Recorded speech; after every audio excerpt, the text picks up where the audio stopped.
Welcome to the Whole Athlete Podcast, where we focus on discussing topics to help you become a fat burner, optimize health, and improve performance in life and sports.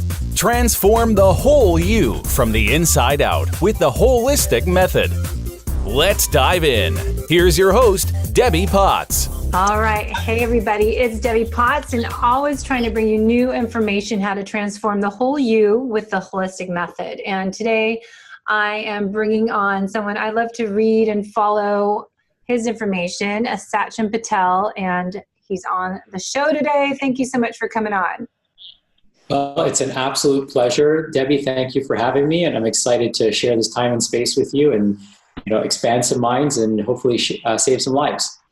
Yeah, so I'm all about, we talk about triathlon, endurance training, and I've become over the years more interested in more the functional medicine side, nutritional therapy, and just teaching people new ways to train for their sport, but also life. So talk a little bit about what the Living Proof Institute is and what your journey's brought you to offering these different programs and services. Yeah, absolutely. So the Living Proof Institute is really a center for human potential. So our goal is to help people live their best life. And what we realized very quickly is that in order to live your best life, you have to have the best health that you could possibly have. And so our institute is centered around, helping people understand their chemistry, their physiology, but also the other parameters that impact their health, such as their subconscious mindset and their belief system, their value system, the people that they hang around with, what the foods that they eat are, what kind of environment are they putting themselves in, and what is their financial situation, because we know that that's oftentimes a big contributor to people's stress, and stress is a big contributor to people's chronic health challenges. So really our practice has evolved over the years to started off as a functional medicine clinic in its purest sense. And now, as we've evolved, we've realized that the things that are resulting in people's health or disease go far beyond what they eat. And it so much has to do with what they think, who they hang out with, what environments they're in. Do they love what they do for a living? All of these things matter more and more. And so our services have expanded and our message has expanded to include, helping people get healthy in various different areas of their life instead of just changing what they eat or simply changing how much they exercise, because there's so much more to people than those two variables.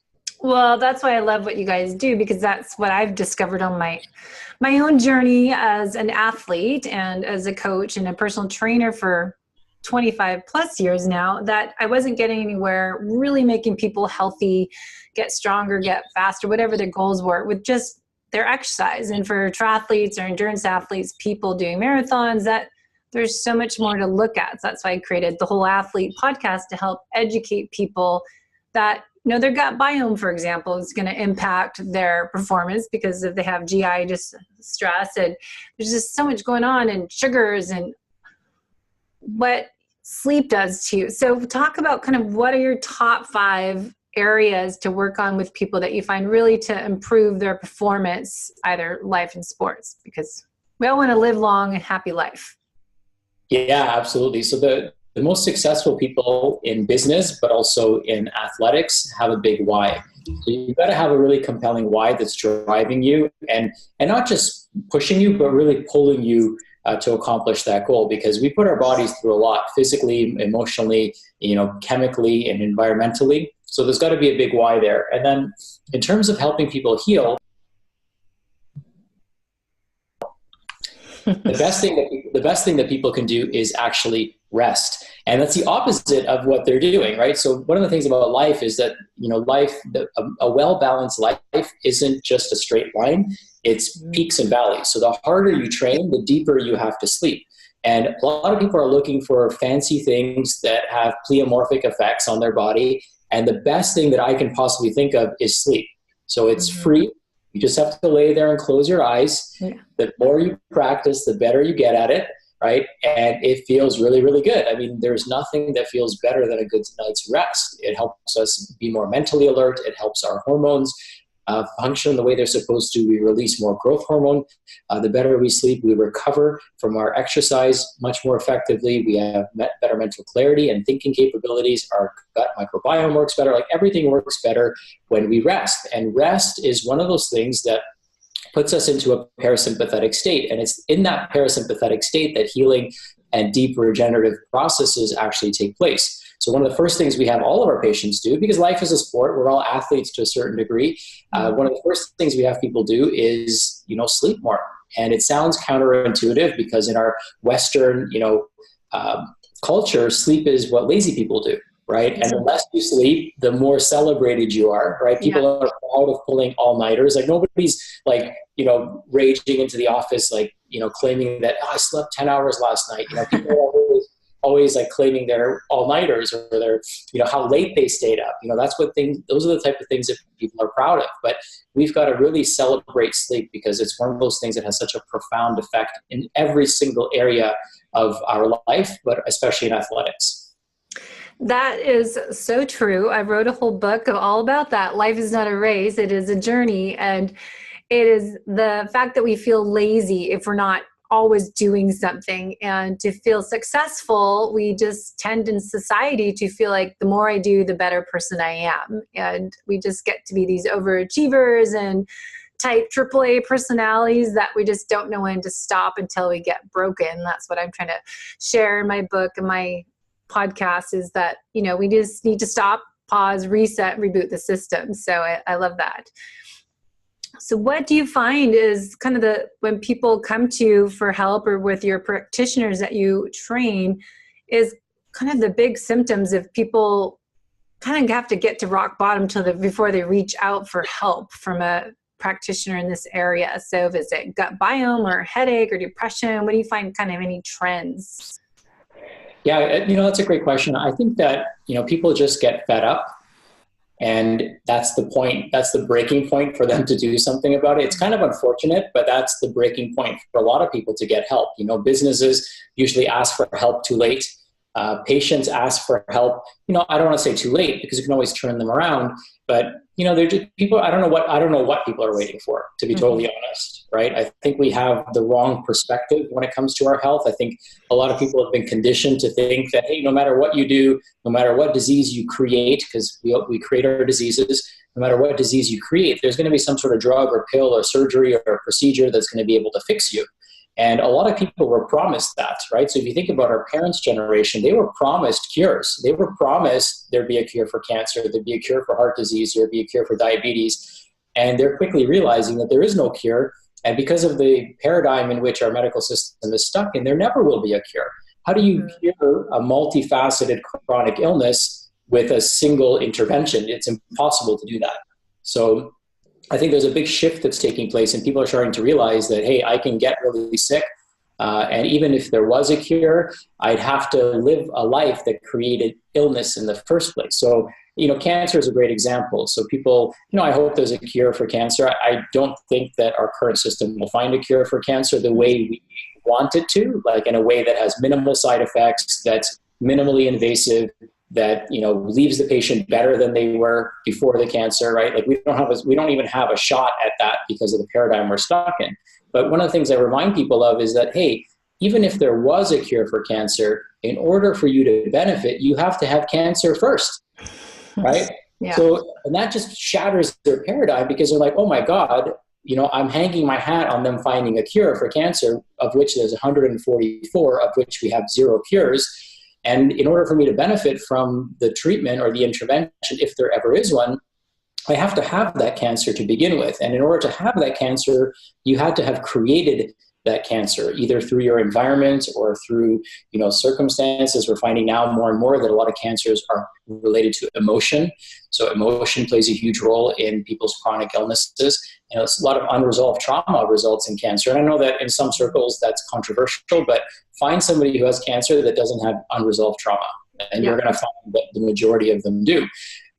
So we find, unfortunately, we're finding that people are waiting very long to do something about it. And oftentimes when they come and see us, it's even more unfortunate because they've tried all the other things, right? They've been to their medical doctor, they've been to their specialist, they've been to perhaps a naturopath or an acupuncturist or traditional Chinese medicine practitioner, Ayurvedic practitioner, and then they end up at us. And that's not to say that those other practitioners don't help people, because there's lots of people that we don't see that were probably helped in the process. But I just find that people wait too long. And I think there just needs to be a cultural shift. Health is not something, I kind of think of it like, if we think of our health as wealth, then think of your doctor as a bankruptcy attorney, right? And think of a holistic practitioner as a financial advisor, right? Yeah. So a financial advisor has something to work with, right? They've got, money that you've put aside for a retirement fund or savings that person can work with, and they can turn it into something greater for you. But a bankruptcy attorney, at best, they can get you back to zero, right? So at best, you're on the brink of going bankrupt again. You have nothing left at that point. You're decimated, right?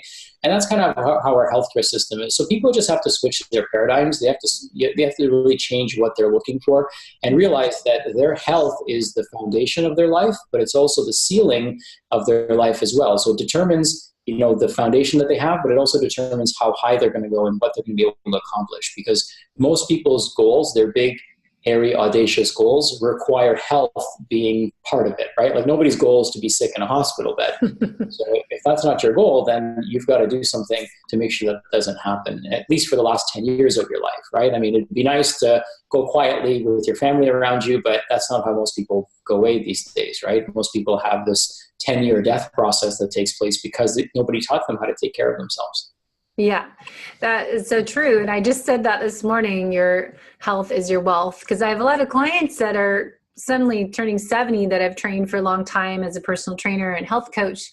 And now I'm directing my career to be more of the health and wellness side, nutritional therapy side of coaching people, that I find it's so important to look at the whole athlete and that you're not just doing the exercise part. So as we said, gut health is really important. And what we have on the screen, resetting your metabolism, because I know a lot of people, they're just struggling to lose weight and their metabolism as they get older, and optimizing your health and improving performance. So with metabolism, what do you do to reset it? So you have a program you offer. Talk a little bit about that program. Yeah, sure. So this program actually has quite a bit of research around it. And one of the things that we find with this program is we're getting people to eat cleaner. We're reducing the amount of inflammatory foods that they're consuming. Mm-hmm. We're getting them to intermittent fast. So now their immune system, inflammatory system, digestive system is getting a break. We're including in this protocol reishi mushroom, which is one of the most researched medicinal mushrooms on the planet. And it's been shown to reduce inflammation. It's been shown to destroy cancer cells. It's been shown to be a tonifier of the central nervous system. So one of the things that we do with this program is we get people to get into a deeply parasympathetic state.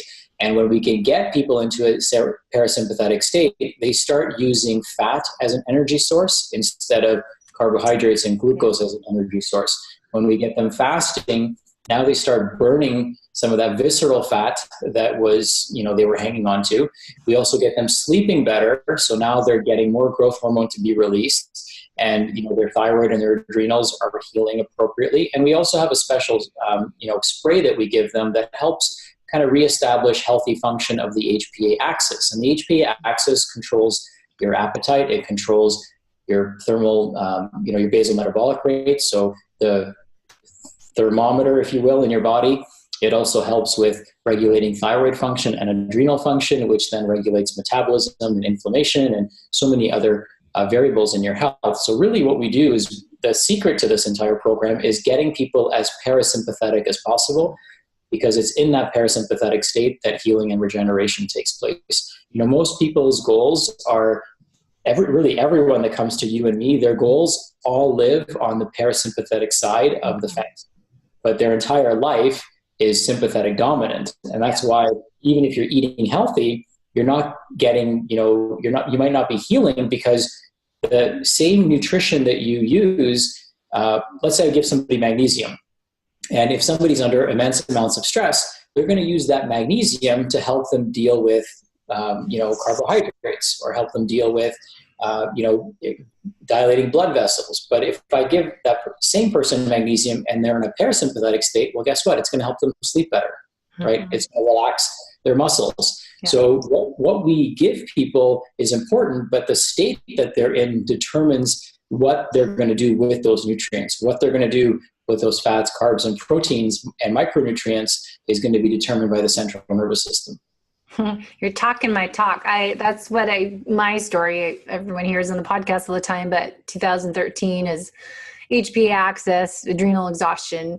So it's just what I try to write in my book. And that's why, I do what I do to help educate people. And that parasympathetic nervous system is so important. And the sympathetic dominance is just everyone I work with in nutritional therapy and my holistic method coaching program is just, I haven't met anybody that is not a little bit out of balance. And I think, I just listened to the other day in the health club where I work out, a mom with her 2 kids. I'm like, how can anyone not be stressed out that has kids and juggling everything in life is just, everybody seems to need some work in this area to learn how to relax. So do you use infrared therapy or meditation, cold thermogenesis? Do you have any special tricks that you offer clients to do at home?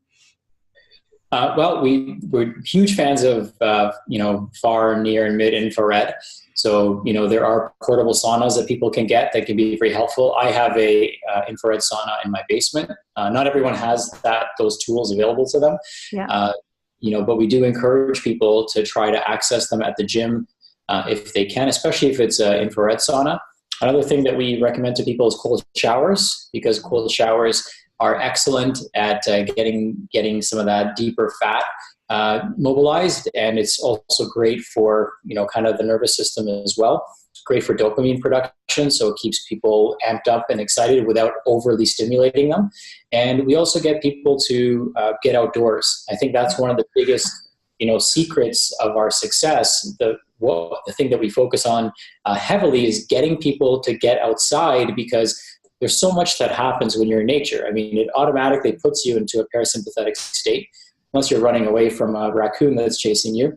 But typically you're in a parasympathetic state. And what it also does is it gets you out of the office. It gets you out of the artificial lights. It gets you away from the EMF, right? It gets you away from those things that are creating this background noise that your physiology is constantly dealing with.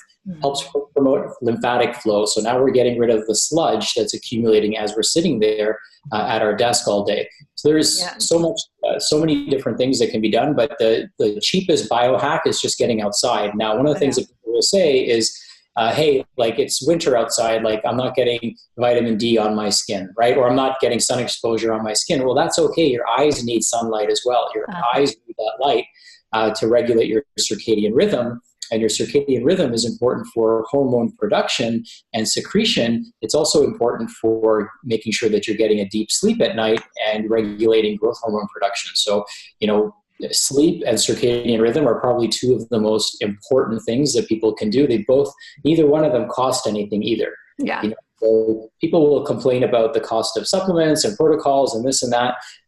But all they have to do is get outside, right? They've got to get outside more. They've got to connect with nature more. They've got to get in a relaxed state and sleep more. And those things don't cost anything. Yes. We did a podcast a few weeks ago with the primal hacking guys. And that was the big thing, is just go outside. And when I said, how much does that cost? It's free. You can just walk outside, but it's hard. Like, you guys, are you in Toronto, or where are you based out of? Yeah, we're in Toronto. Yeah, so we're into March, or into February, almost March here when we're recording this, and it's cold, and I'm in Seattle, and the weather, people just, we have sunshine today, but we've had clouds for about 3 months, I feel like, and no one goes outside. I realize you get from your house to your car, to your office, to wherever you're going. No one ever goes outside. So this last couple of days we've had sunshine. I'm trying to text my clients, go outside, walk, I know it's cold, but get out and get that sunlight. So I think so many people get in a routine, they realize they hadn't been outside at all. It's crazy. So next I want to talk about digestion, gut health. And I know you guys have a lot of great blogs and programs that you have on your website. I find, I'm so much microbiome history or research is coming out, and just the leaky gut and foods that we eat, what is kind of your area that you like to educate clients on just improving digestion and gut health? Yeah, so, one of the things that we talk about a lot with our clients is something called autonomic pairing. And going back to the central nervous system, the most important thing for you to properly digest your food is to actually get into a parasympathetic state, because the parasympathetic state is the rest and digest state. And so we focus more so, certainly we want people eating healthy, but when people come to us, they're always eating healthy. Like nobody comes to us, smelling like McDonald's, right? Nobody comes to us having just eaten junk food. Like people who come to us who are paying good money to get healthy usually are doing a lot of these things already. And that's why they're kind of left scratching their heads, wondering why they're not getting better. So one of the things that we focus on isn't just what people eat, but how they eat and how they feel about what they eat. So you've got to feel good about eating healthy. Some people will, we live in the first time in human history where people complain about eating healthy, right?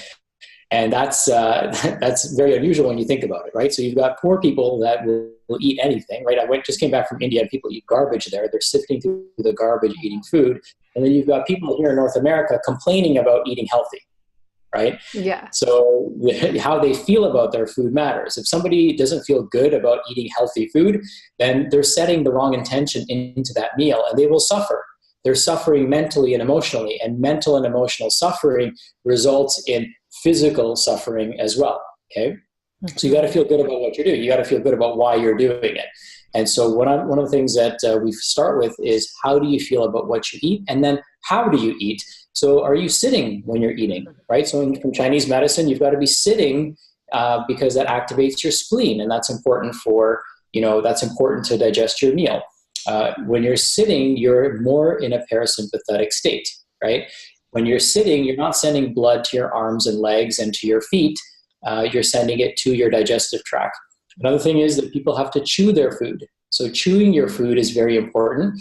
And, if you don't chew your food, you don't break up the cell wall of the plant matter that you're eating, so that nutrition literally goes right through you. So if you swallow a salad, you will poop a salad the next day, because we don't have the enzymes to digest through the cellulose wall of plant cells to extract the nutrition that's locked up in them. So you have to chew your food. Chewing your food increases the surface area so your enzymes can work better. Chewing your food unlocks the nutrition from the plants, especially. Chewing your food allows you to actually taste your food. And by tasting your food, your brain is sending a complex message to your pancreas, to your gallbladder, to your liver, notifying them what type of food is coming. So is a meal high in carbs, fats, proteins? Our brain is sending that message so that we can create a symphony of digestive enzymes to then properly digest that meal. That's why artificial flavoring is so terrible for your brain, because your brain can't really tell what's coming. So artificial sweeteners, for example, are just like that. So your brain thinks something sweet is coming, so it tells your pancreas to prepare for the glucose that's coming, and your body makes more insulin in response to that, or prepares for that, and then it never comes. So, the flavoring of your food matters. So you obviously want to eat whole foods and real foods. The next thing you have to do is you've got to chill. So you've got to be in a relaxed state. You've got to be in a state where you're parasympathetic. And then you've got to also have gratitude. You have to cherish that food. So you feel good about it, but you have to realize, like, to have that food on your plate, there's a lot of moving parts. There's a lot of infrastructure and economies involved in making that happen. And the last thing is you have to check. So I always encourage people every day when you go to the bathroom, hopefully you're going every day, if not multiple times a day. Number 2, that is, you should be checking your stool. So visually, you should do an inspection of your stool. Is it formed? Is there undigested food in my stool? What's the color of it? Is there a strong odor? Is it greasy or shiny? Does it float? Does it sink? These are questions that you need to know, because the only person looking at your stool is you, right? Like nobody's calling their spouse in there or their kids in there to look at their stool. So you have to have a familiarity with what your bowel movements look like. And on the Bristol chart, we want a 4. We want a type 4 stool. So that's a well-formed stool that doesn't break apart in the toilet. Ideally, the water in the toilet should not be colored. It should be clear, because that means you have a well-formed stool. So these are some of the things that you want to do. So it starts by choosing.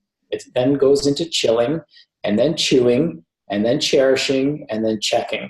So those are the 5 things that, surround a healthy meal. And if you're not doing those things and you're eating healthy food, you're still going to have problems, right? If you're eating a high quality meal under immense amounts of stress and you're running around, which is what I see a lot of moms doing, right? They're not sitting, so they're breaking that rule.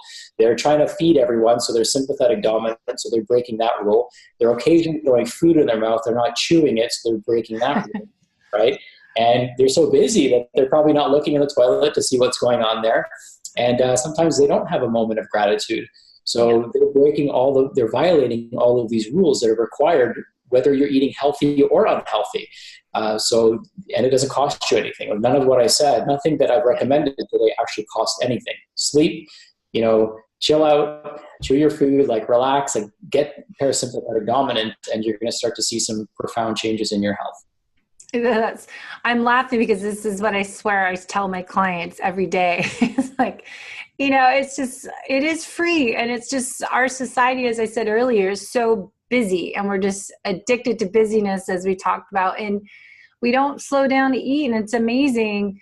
People don't put it all together. It's I'm not sleeping well, and I'm having my guts bloating problems after I eat, and I'm not losing weight. It's keep it simple. Just, are you chewing your food? And I always talk about it's, what you eat, but it's also how you eat, how you absorb it and break it down. And I think, as you said earlier, the main word is coming to parasympathetic nervous system. Are you in that rest and digest and repair nervous system? I think that's the big thing. People, as I just said earlier, rest, pause and reboot the system. Or I tell people, take 3, to stop and take 3 deep breaths, send a little gratitude message, be thankful for what you have on your plate, whatever it might be, but just slow down. And I think that is the biggest challenge for everyone. And it's so easy. It's free, but it's the hardest thing. People just want supplements. You want to take a pill. And they just I don't want to do any of that work. It's too much. I just want a pill.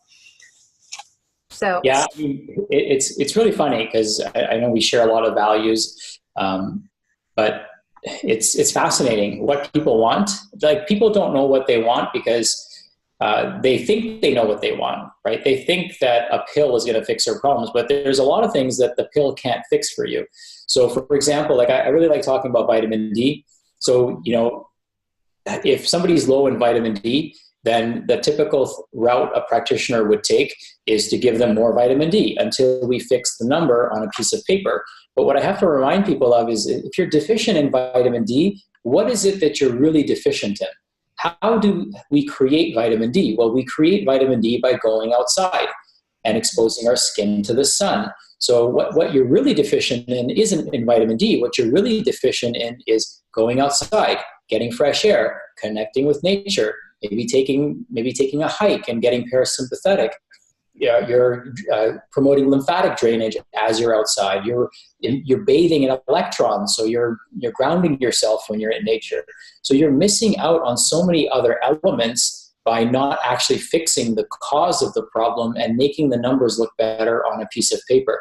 So if somebody is vitamin D deficient, they're sitting at their office all day, and now they don't change their lifestyle, but we change the number on a piece of paper, have I really helped that person? Yeah. If I haven't changed the behavior, I haven't really helped that person, right? I've made the number look better on a piece of paper, but that person isn't living a healthier lifestyle because of my recommendation. Yeah. They're, in fact, doing the exact opposite of what I want for them and what they want for themselves. And that's really not fair to anybody. So it's important that we look at lifestyle and ask ourselves what lifestyle is associated with this deficiency, because that's what we have to fix. Perfect. Well, I know we're short on time. We could talk for hours because you're all about this same stuff I love talking about. So tell people where they can learn more and the programs that you have for not just practitioners that are listening, but also just people who just want to take care of their health and learn more. Yeah, thanks, Debbie. So one of the things that I did a few years ago is I put together my 30 best tips. So we've got a program. It's called 30in30.org. It's www.30in30.org. And what I did was I realized how significant the healthcare crisis is right now. And I realized that there's no way that I'm going to be able to help all of these people. There's no way that even all of us combined can help all of the people that are sick, because there's just so much illness and sickness. There aren't enough doctors. So what I realized is that, hey, let me do my part in keeping people out of my practice, because that's what the world needs right now. It needs less people seeing the doctor and more people becoming their own best doctor. So the 30 and 30 program is a free program. It's 30 of my best tips, really practical, easy things that you can do. I share a few videos, in there. Every day there's a little video that you get from me, but a quick tip on how you can improve your quality of life. And I take you in, I moved into a new house, so it's my condo. You get to see how we live. You get to see the tools and the things that we use in our own homes, so that you can see what we're doing behind the scenes to keep healthy ourselves. And like I said, the goal is to keep people out of our office, and that's one of the ways we do that. And I will admit that there's about 20% of people who go through that program that do need professional help. But you've got to start with the basics, right? I don't want people coming into our office and we're twisting their arm to go to bed on time, right? I want a person who's already going to bed on time, and we can dig a little bit deeper to find out what's going on, right? Because the really basic stuff, like, I'm happy to give that away, because there's so many people that need it. But it's when somebody has to go a little bit deeper, then that's when we love working with them, because then, we have our investigative hats on, and it just makes for a really fun, challenging case for us. That's great. Yeah, I love what you guys do and what you offer on your program. So the website's livingproofinstitute.com, and you can get that. 30and30.org is on the link down here on the web page, and the workshops, you've got programs, articles, you've got a lot going on. Maybe too much, but yeah, there's a lot going on. And we have free live events. We've got lots of webinars. So once you get on our mailing list, we're happy to send you any updated live events that we're doing, or webinars that we're doing, or anything else that we've got going on. We're happy to share that. Any big events coming up in 2019 for you?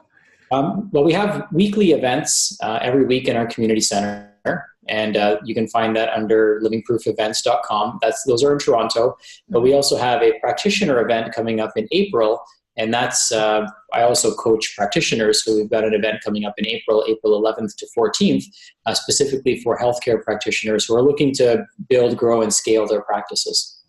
Great. Well, I know everyone that I know that's a practitioner, we're always looking for different mastermind groups and continuing education and mentorship, because there's so much to learn and it is hard to do it all yourself. So I think that's always a needed area for people. So sharing your skill set with others, because we can't, do it all. And you, as Ben Greenfield said too, we started a Keon coaching program. I think you can't do everything yourself. So it's good to train people that are sharing that same information as you would. So, we've got to leave a legacy behind, right? And we leave that legacy through the people that we coach and mentor and train, because, I don't want this to die with me. I want it, I want it to live on, right? This message needs to really, live on for many generations to come. So it's important that we train other people. Yes. Last question. How do you take care of the whole you and not have adrenal fatigue issue, or rather HPA axis dysregulation? Yeah, great question. So when I find out how to answer that, I will call you back. No, just kidding. So, one of the things that I'll say is really, I'm a work in progress. Okay. Like, I just came back from India. I was in India for 3 weeks. So I was on like an 11-hour time zone difference, came back, then I went to London, then I came back to Toronto, and then I was in Las Vegas. So I've been bouncing around from time zone to time zone. And I can tell you that the greatest tool that I have at my disposal is time freedom, because I had a vision a long time ago of what kind of life I wanted to create, and I've created that life for myself. So I didn't have to take a red-eye flight and then go into an office and work 9 to 5 on Monday. I was able to take the day off, right? So knowing what kind of life you want to create for yourself is super, super important. And that vision might manifest over several years. It took me about 7 years to build all this. But knowing what you want is super important. And then keeping that steadfast in your mind. Like, you've got to do everything that is possible on a daily basis to move you closer to that goal. And so that means saying yes to a lot of things, but that means saying no to probably even more things than you say yes to. So really controlling your what you say yes to and what you say no to is going to be the thing that makes your life super stressful, or the thing that makes your life super, I don't want to say my life is super easy, certainly not, but I'm passionate. Everything I do, I love doing. Like being able to be on this call with you, I love doing this, right? And if I didn't, I would kindly say no. And I've kindly said no to a lot of things because I don't want to overextend myself. Because when we overextend ourselves, we can't give the best version of ourselves. Yeah. And so we have to really honor us. And so, self-preservation is super important, especially because other people rely on me, right? My wife relies on me being healthy. My son relies on me being healthy. I mean, he's looking to me as a role model.